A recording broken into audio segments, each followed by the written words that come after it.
Top quality और consistent performance के लिए सिर्फ सिल्वर पंप नाम याद रखना। ಯಶಸ್ವಿಯಾಗಿರುವಂತ ಆಪರೇಷನ್ ಸಿಂಧೂರಕ್ಕೆ ಈಗಿನ ಟೆಕ್ನಾಲಜಿಗಳು ಯಾವ ರೀತಿಯಾಗಿ ಸಾಥನ್ನ ಕೊಟ್ಟಿವೆ ಅನ್ನೋದಕ್ಕೂ ಕೂಡ ಕೆಲವೊಂದು ಉದಾಹರಣೆಗಳು ಸಿಗ್ತಾ ಇದೆ। ಆಪರೇಷನ್ ಸಿಂಧೂರಕ್ಕೆ ಇಸ್ರೋ ಸಾಥ್ ಕೊಟ್ಟಿದೆ। ಭಾರತೀಯ ಸೇನೆಗೆ ಉಗ್ರರ ಸುಳಿವನ್ನ ಕೊಟ್ಟಿತ್ತು ಇಸ್ರೋ। ಉಗ್ರ ನೆಲೆ ಲಾಂಚ್ ಪ್ಯಾಡ್ಗಳ ಚಿತ್ರ ಕಳಿಸಿ ಸಹಾಯ ನೀಡಿತ್ತು। ಫೋಟೋ ವಿಡಿಯೋವನ್ನ ಸೆರೆ ಹಿಡಿದಿದ್ದಂತ 10 ಸ್ಯಾಟಲೈಟ್, ಇಸ್ರೋದ 10 ಸ್ಯಾಟಲೈಟ್ಗಳಿಂದ ಕಾರ್ಯಾಚರಣೆ ನಡೆದಿತ್ತು। ಬೆಂಗಳೂರಿನ ಇಸ್ರೋ ಕೇಂದ್ರ ಕಚೇರಿಯಿಂದ ನಿಗಾ ವಹಿಸಲಾಗಿತ್ತು।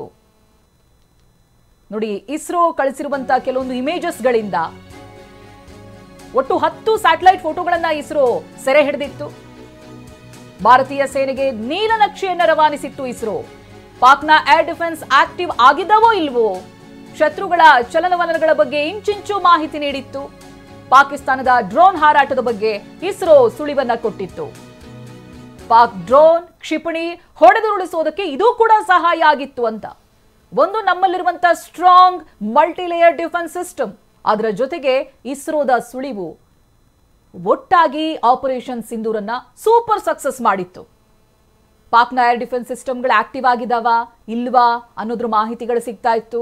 ಜೊತೆಗೆ ಶತ್ರುಗಳ ಚಲನವಲನಗಳ ಬಗ್ಗೆ ಇಂಚಿಂಚು ಮಾಹಿತಿಗಳು ರವಾನೆ ಆಗ್ತಾ ಇತ್ತು ಇಸ್ರೋದಿಂದ। ಪಾಕಿಸ್ತಾನದ ಡ್ರೋನ್ ಹಾರಾಟದ ಬಗ್ಗೆನೂ ಕೂಡ ಇಸ್ರೋ ಸುಳಿವನ್ನ ಕೊಟ್ಟಿತ್ತು।